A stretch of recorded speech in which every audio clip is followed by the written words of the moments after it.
तर आज आपण करणार आहोत हेल्दी सॅलड सिरीजमध्ये चिकन ब्रोकली सॅलड। तर चला बघूया। मॅरिनेशनसाठी मी इथे थोडं आलं, लसूण, चिली फ्लेक्स, कोथिंबीर, थोडंसं ऑलिव्ह ऑइल आणि लिंबू पिळून घेते। त्यानंतर त्यामध्ये थोडं दही ॲड करून सर्व प्रकारचे मसाले ॲड करणार आहे। ह्यामध्ये मी तिखट, गरम मसाला, चाट मसाला आणि मिरी पावडर घेतली आहे। त्यानंतर चवीनुसार मीठ ॲड करून आपण त्यामध्ये थोडंसं पाणी ॲड करून घेऊया। आता हे सगळं मिश्रण एकत्र करून घेऊन आपण चिकनला लावून घेऊ आणि मॅरिनेट करू। आता इथे एक पॅन ॲड करून त्यामध्ये थोडंसं बटर घेऊन आपण जे मगाशी चिकनचे पीस मॅरिनेट केले होते त्यात इथे आपण छान रोस्ट करून घेऊया।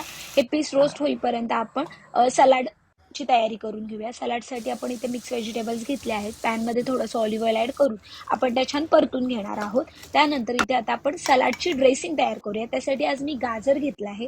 गाजरमध्ये थोडं पनीर, दही, लसूण, ऑलिव्ह ऑइल आणि लिंबू पिळून घेऊया आणि चवीनुसार मीठ ॲड करून घेऊ। एका बाउलमध्ये चिकन, थोडा राईस आणि सलाड ॲड करून घेऊया आणि त्यावर जे आपण क्रीमी ड्रेसिंग रेडी केलं होतं ते ॲड करून घेऊया। सो हे एक बॅलन्स मील आहे। तुम्ही डिनर आणि लंचसाठी सुद्धा हे घेऊ शकता। तर आजच नक्की करून बघा आणि मला कमेंट करून कळवा।